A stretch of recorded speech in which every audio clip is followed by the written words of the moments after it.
not so much of a thing. Yeah. I know. Well, when you want to talk, you get this stuff. It's backwards. It's backwards. Red. It is backwards. You would think it was green when you were talking. Green is go, right? Yeah. Actually, Mayor Jen. It's not foolproof.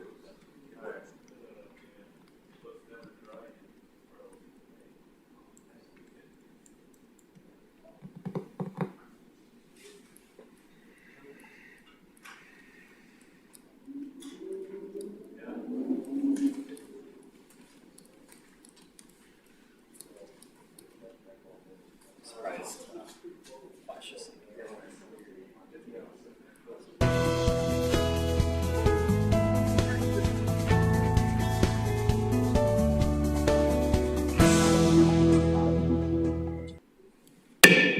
All right, it is 4 o'clock and I will call the City Plan Commission to order. I'll call the roll. Mayor Sorensen's present. Alderperson Mitchell. Ryan Sasma. Here. Jerry Jones. Here. Dave Hoffman. Here. John Matiska. Here. And Trey Mitchell.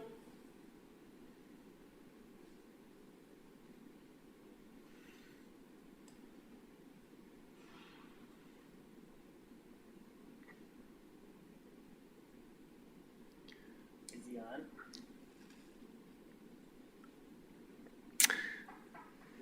All right, well, we finished it.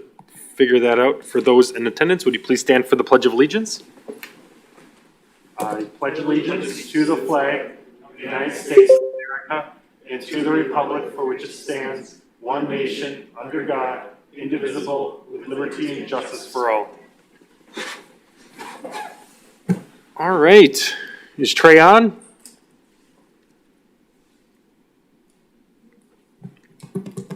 All right. Oh, there we go. All right. Sounds good. All right. We'll do an introduction of committee members and staff. Why don't we start with Dave and kind of go through the Dave table? Hoffman, citizen member. John Matiska, citizen member. Running Harris, building inspection. Ryan Sorensen, the new mayor. This is my first plan commission meeting, so thanks everybody. Yep. Chad Pelchik, City Planning Director. Steve Sokolowski from the Planning Department. Jerry Jones, citizen member. Ryan Sasman, Department of Public Works. All right. Thanks everybody. Any potential conflicts of interest that we need to identify today?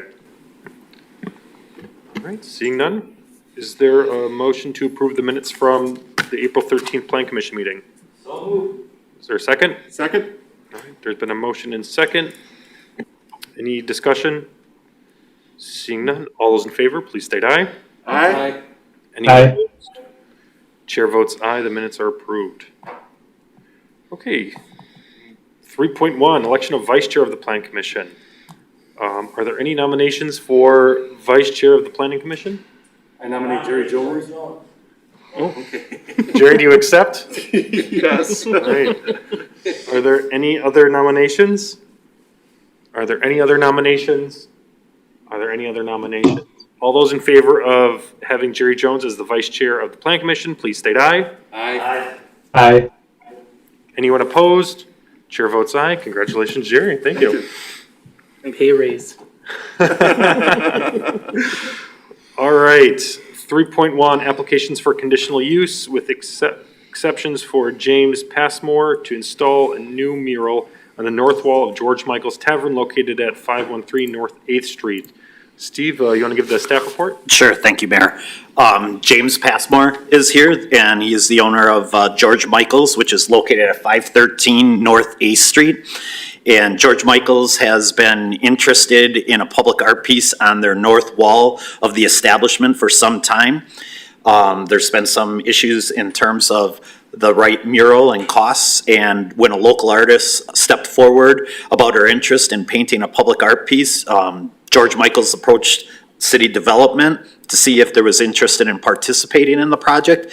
And George Michaels also approached the Harbor Center bid, and GM's, the bid, and city development are each participating and paying a third of the cost of the mural that you see proposed today. The mural was chosen to represent Sheboygan Lakefront and Lighthouse that appears in many of the pictures that professional photographers and tourists alike have taken over the years. George Michaels has an interest in creating something that people can relate to, and the Sheboygan Lighthouse seemed to make sense. The work reflects the lakefront views, including the Sheboygan Lighthouse. The sky and the water are depicted as an impression of how the light travels through the kaleidoscope. The wall is approximately 100 feet by an average of 50 feet, and the proposed mural will encompass the entire north side of the building. If approved, the mural will be completed in the summer of 2021. It'll be completed by local artist Daniela Dyksterhouse. And George Michaels anticipates the mural being in place for the foreseeable future. Anticipate that after a couple of years, some touch-up may be required, similar to other painted facilities. And with the mural, George Michaels hopes to continue the trend of beautifying the city of Sheboygan, making it a destination for tourists as well as those looking to make Sheboygan their home. And the proposed mural fits directly with some of the arts, culture, and food theme that the city is seeking for the downtown. Plan Commission may want to have the applicant explain, is the mural going to be painted on the entire north wall, including that rear single portion of the building farthest to the east? The preparation work of the wall for the mural, such as sandblasting or priming, is the applicant using professional paint used for murals, and will the mural be sealed? How will George Michaels maintain the integrity of the piece for the decades to come? And anytime the Plan Commission, is considering these types of murals, a couple of questions that staff always proposes: is the location appropriate? Things for the Plan Commission to consider. Is the location appropriate? Is the size and scale appropriate? Is the mural considered public art? Doesn't contain any billboard or signage used for advertising? Does the mural represent the city's values, culture, and people? Does the mural activate and enhance private public space? And are the colors complementary and harmonious with the exterior colors of the building structure and with the consistent with the chosen theme? So staff was recommending approval of the conditional use, subject to the conditions you have before you. I can answer any questions, and the applicants here as well. All right. James, do you have any comments or things that you would like to share with the commission? No, just that we like to beautify that wall. It's been sitting there empty since they ripped down the jewelry store about 20 years ago. Just a plain wall, and we just thought this would brighten it up, and something that features Sheboygan as well as the side of the building makes it look better. Awesome. Any comments or questions from commission members? Chad? James, can you address whether the mural will go, is the mural gonna go just, sorry, can you put the image back? So will the mural just go in the light gray? The area where the cars are parked, not that gray part at the end. Okay. For now. Possibly, we thought in the future to do something with that gray wall. GM's years ago was a movie theater, and we thought at one point maybe like put a projector on there with the GM's, having a double thing, but as right now, we have no plans.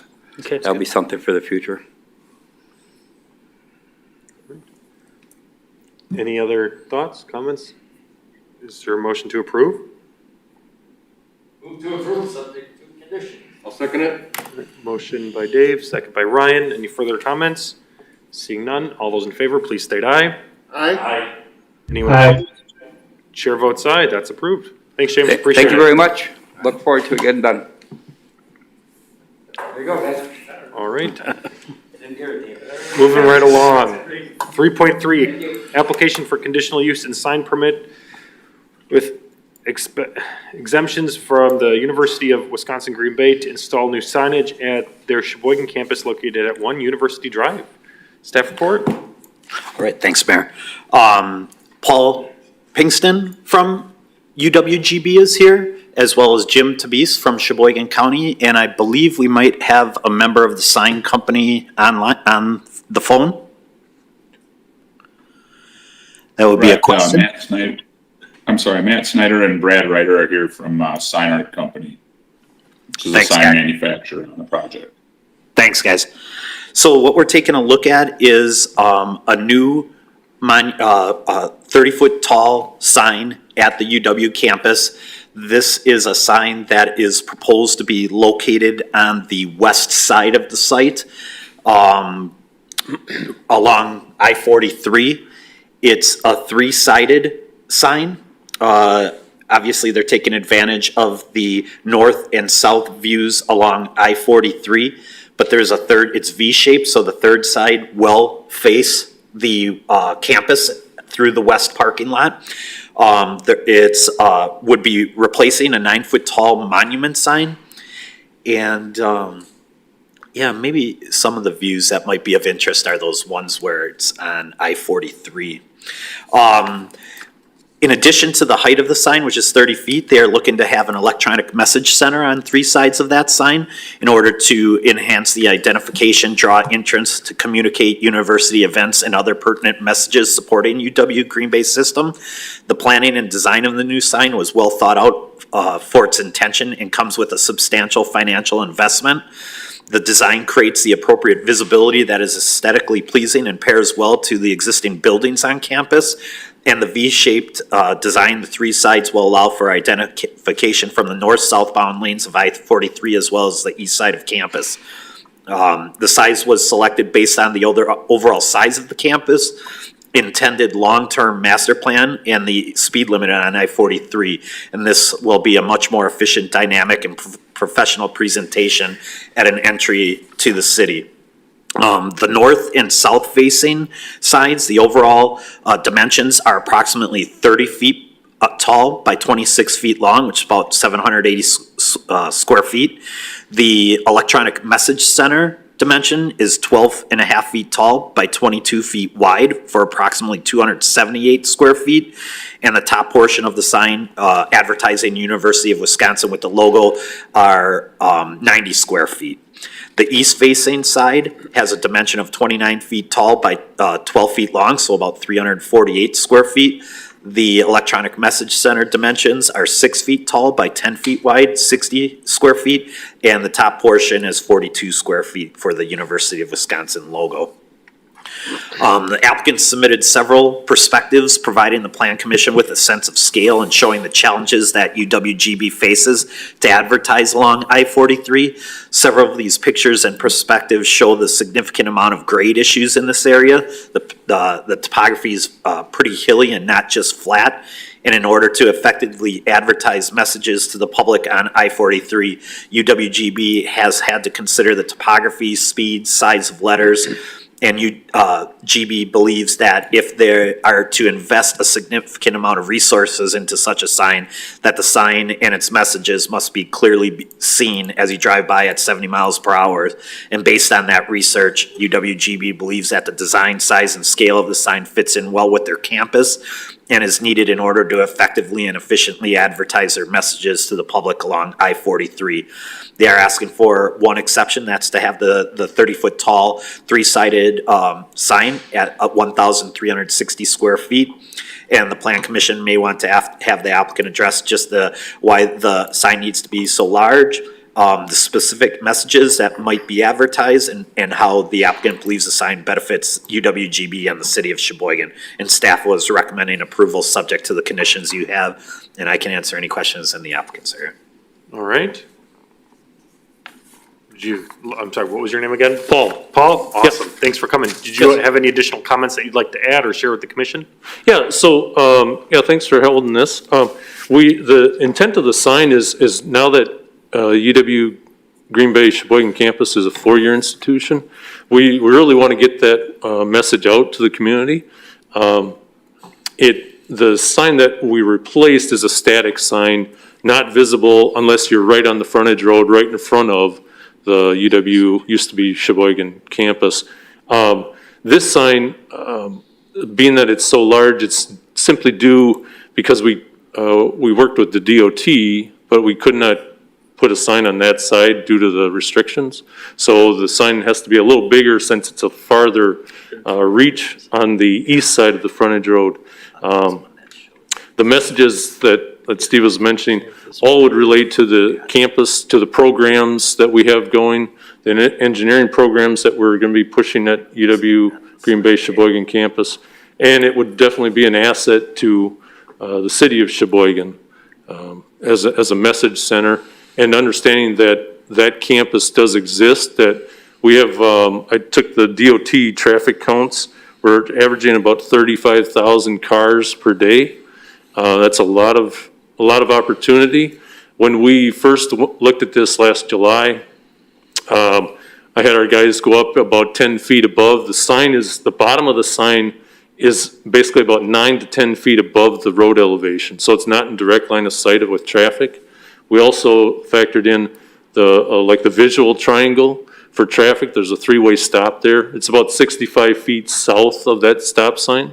So we addressed the safety concerns from a vehicular perspective. What else? I guess that's it. I can answer some questions if you'd like, or. All right, all the hands shoot up. Let's have Jerry go first.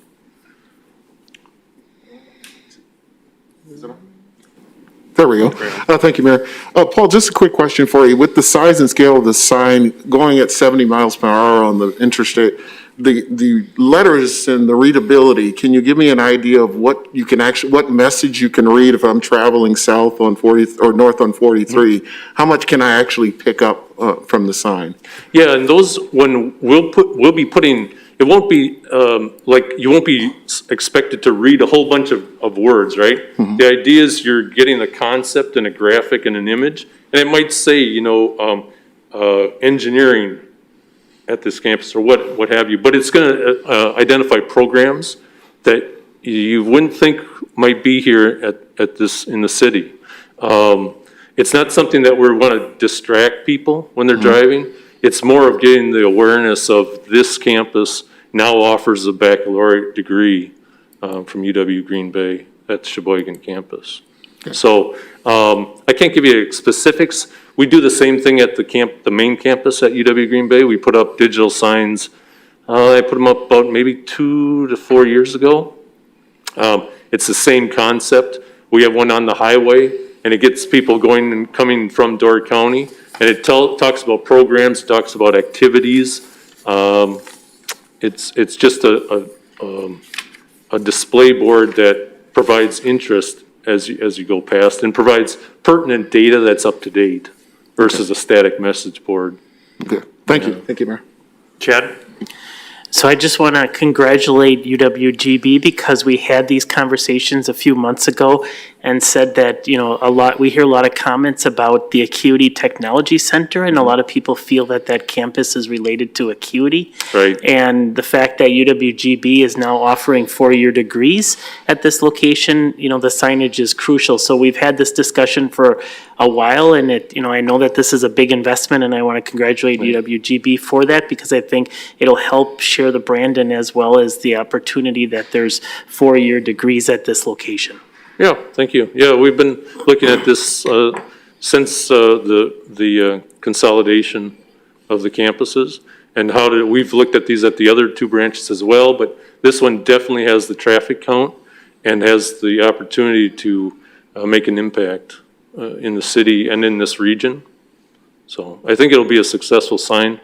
It's a big sign, but I think it'll be successful. And as you know, with the High Point, or South Point, I think, you understand the digital message requirements of people traveling at that type of speed. And we looked at that. We're getting about 5 to 7 seconds when you're traveling north. When you're traveling south, you're getting about 5 seconds, which is right in the criteria for people to read that and understand it. So, Other questions from members? All right, is there a motion to accept? Motion to approve, along with the staff recommendation. Second. All right, motion by Ryan, second by Jerry. Any further comments? Seeing none, all those in favor, please state aye. Aye. Aye. Chair votes aye. thank you very much, everyone. Thank you. All right, 3.4, application for conditional use with the exceptions by Scott Myers to operate multi-storage on the 1st and 3rd floor of this 4-story building as part of the first phase of the future mixed-use commercial facility at 1234 Kentucky Avenue. Steve, staff recommendations? Thanks, Mayor. I believe Sam LeBoy is on from Quashis. I don't know if Scott Myers is on the line. Yep, I'm here. Hi, Scott. Anybody else? Yeah, I'm Gary Gartman too from Quashis. Yeah, Sam Leroy as well. Hi, Gary. So what we're taking a look at 1234 Kentucky Avenue. This was referred to as the Wisconsin Woodcrafters Building.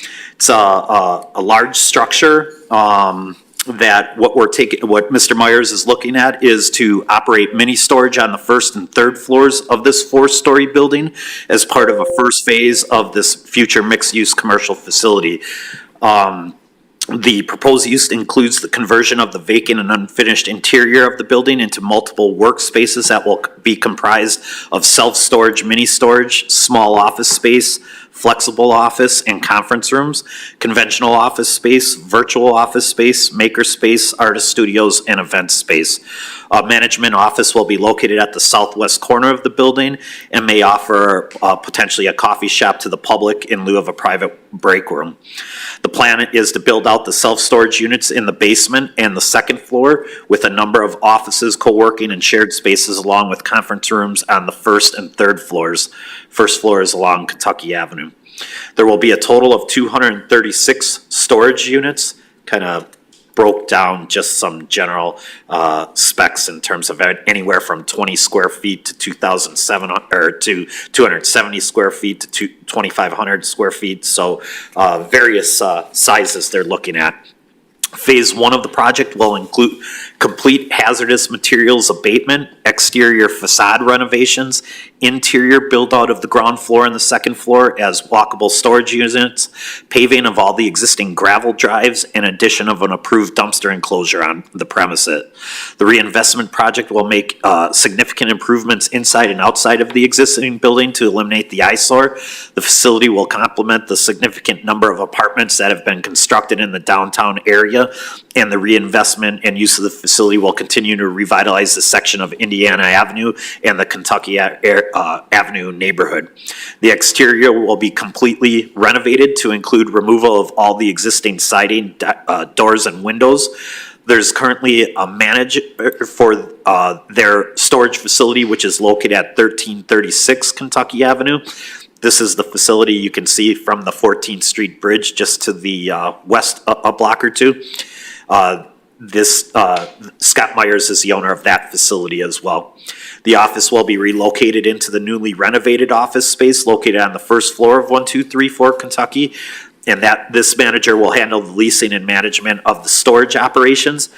A separate manager will handle the property management of 1234 Kentucky Avenue, and this will include the overall management of the building, leasing activities, and programming. They are also exploring a joint venture with Lakeland College whereby students in their property management program would be employed with training supervision from both their company and the university.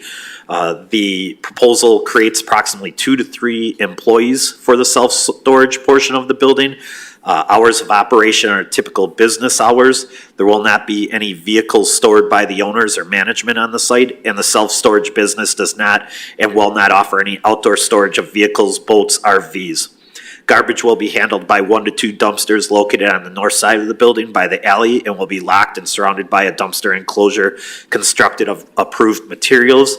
The mini storage is not visible as it will all be located inside the building, and there's only a couple of units and doors that will be visible from the corner windows of the building on the second floor. Parking will be expanded on the vacant portion of the lot to the east with egress to the parking lot from North 12th and North 13th Street by the way of the alley. In March, the Plan Commission should just be aware, in March of 2017, the Plan Commission denied a conditional use permit to convert this entire facility into approximately 430 to 450 mini storage units. The applicant indicates that they've been marketing the property ever since that time and have not had a lot of success. And the owner is now proposing that phase 1 use of the lower floor and the second floor into the 236 mini storage units, and the phase 2 to plan the first and fourth floors for the other types of commercial type uses. The building has been an eyesore to the neighborhood for many years, and over the last several years, the city has had numerous contacts and has spent an inordinate amount of time and resources with the existing and previous owners regarding the building's appearance in the neighborhood. The applicant states that converting portions of the building into mini storage allows him the ability to generate income necessary to complete all of the interior and exterior renovations involved in the project. And one of the criteria for mini storage use in the zoning ordinance is that the facility shall be designed so as to minimize adverse visual impacts on the nearby developments. So this building needs to be well designed, utilizing quality materials and colors, which the City of Sheboygan Architectural Review will need to review and approve. And Chad has some of those renderings up for everyone to see the significant improvements that we're talking about in terms of the building itself compared. I'm sure there's some photos at the end that also show where it's at now. The applicant understands that no occupancy permit shall be issued until such time that the exterior of the building is complete. The Plan Commission may want to have the applicant address the proposed timetable for the exterior remodeling project to be completed by. Access to the building is from the gravel alley, so the majority of the people utilizing the site will be accessing from a gravel alley that is in poor shape, and the applicant's proposing to improve that alley. There's a small accessory structure in the hill on the east side of the building. Not sure the use, maybe it's a pump house. I don't know if it's for the sprinkler system. I'm not sure if it can be raised, but if the accessory buildings to remain, the Plan Commission should just also have the applicant remodel the exterior to match the materials of the building. We may want to ask exactly where the dumpster is to be located, and the applicant does have some general information about signage, but no formal package has been submitted, so the applicant can work with staff with regards to that. Presently, the use does not trigger much parking based on the mini storage use, one parking space per employee on the largest work shift. They only have 2 or 3. So as the future interior build out occurs of this mixed use facility, additional on-site improvements such as parking and landscaping will be required. And when the applicant begins receiving interest in beginning phase 2 of the development, a new conditional use permit will be required detailing the future users of the mixed use facility. And the additional site improvements such as parking. Applicants requested a couple exceptions. One is to have a 0-foot paving setback. Right now, the gravel's there, and we're just looking for that to get paved and not looking to do any additional landscaping at this time. Applicant would need to meet landscaping requirements, storm drainage down the road as phase 2 develops and potentially adds additional parking and other site improvements. It's imperative that the Plan Commission makes the applicant aware that if the mini storage portion of the project is approved as presented, that the mini storage use will be permitted in the lower level basement and the second floor only. Staff and the Plan Commission are informing the applicant that there will be no more mini storage permitted in this facility based on the city's Indiana Avenue Master Plan that states redevelopment of this facility and property should be redeveloped in such manner as to generate employment and other types of mixed uses. And it appears that the first phase of the mini storage proposal will generate minimal employment opportunities, and it's staff's position that there is greater potential that can be realized at 1234 Kentucky, and the hope is that the second phase will generate much more commercial activity and employment. But that being said, this building, has been an eyesore for many years. There's an opportunity here to do some improvements that I think reflect well for the neighborhood and Indiana Avenue corridor. And so staff was recommending approval of the proposal subject to the conditions you have before you. And I can answer any questions, and the applicants are online. Yeah. The applicants online, you guys have anything that you'd like to add? I would just like to, first of all, thanks Steve, and also just we're thankful to be at this place once again. It has been a long road to hoe, as Steve had mentioned, as we've looked at various uses for this building. And we've had 3 separate feasibility studies done as to determine the highest and best use of this facility. And there has been a need for self-storage in the market for some time, and the success of our project at 1336 has shown that. That building is leasing up nicely and is approaching 80% occupancy and should be full within the next 3 to 4 months. And original purpose or original intent of the building was for storage, and understand that that there wasn't a desire for that. And then looking for the building to be part of and really at the front of the gateway to the Innovation District. Several conversations years ago when we bought it. As we begin to move forward with that project, a number of items had posed some challenges to that. First of all, the interest in the market. There was a lot of office space at the time, and then also COVID certainly has put a monkey wrench in all types of co-working space. So going back and revisiting with Della Rucker, who has performed 2 feasibility studies now on this site. She's also the same consultant that the city and the EDC has used, has confirmed that this is the proper mix for the building right now. So we believe that we have this dialed in terms of economically what is going to be feasible for the building to ensure that it is going to continue to perform and be able to support itself as a mixed use with the storage, again, on the basement and on the second floor with the co-working space and multiple uses on the first and third floor. So we're excited. This is a dream that we've had since we purchased the building to see it now from the drawings that you've seen and hopefully to allow this to go forward and be that gateway in that building that hopefully sparks more along the Washington corridor and up along Kentucky Avenue. So open to any questions and any input, but thanks again to Steve and to Chad and to Pat for really allowing us to get to this place and assisting in getting the design as to what you're seeing right now, which is hopefully what will be the finished project before long. Awesome. Thanks, Scott. Chad? So I want to thank Scott for working with us. I just want the commission to know that on the second floor, the windows that appear in the orange area, so unlike the 1336 building that's right next to the viaduct, when you drive by, you can see storage units in the windows.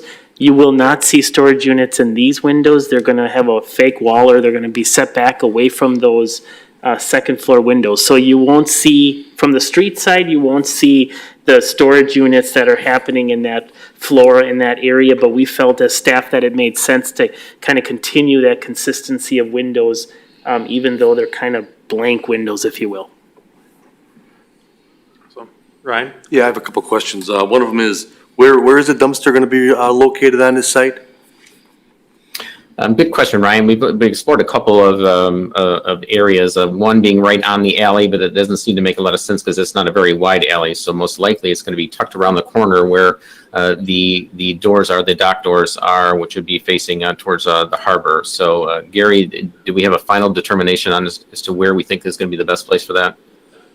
No, I think we're leaving it open for whatever the city likes to see with that. I kind of agree tucking it around the corner. Matching it with the building, and then it has accessibility to get at it. It blends in with the building, doesn't obstruct the alley. Steve, is that something you work with the developer on? Yeah, that would be something that we can do as a staff and make sure it's placed in the right location and work with those guys. And it's going to have a wall around it as well, so that it will be hidden. Ryan, yeah. And also, Steve mentioned there's a structure on the hillside on the east side of the building. What do you plan on doing with that? Well, that is what we feel is, and Gary, did we ever have a determination? We thought it was a pump house or at least an old pump house, and it's a tiny little structure. And so, boy, we would hope to get rid of it, but to the extent that we don't have to, or that we have to keep it, then as Steve mentioned, then we would put cladding on it that would match the building, but we certainly hope to remove it. Yeah, it's still to be determined. I don't think it's operating anymore, and the plan would be just to remove it. All right, thank you. Any other questions from any of the commissioners? Seeing none, is there a motion to accept? Make a motion to approve subject to recommendations? Motion by Jerry, second by Dave. Any further comments? Seeing none, all those in favor, please state aye. Aye. Aye. Anyone opposed? Chair votes aye. That's approved. Thanks, gentlemen. All right. Thank you. Thank you all. Appreciate your time. We'll see you guys tomorrow at architectural review. All right, looking forward to it. Thank you. All Good night, right. guys. Thanks. Next meeting is May 11th. Seeing we've exhausted the agenda, is there a motion to adjourn?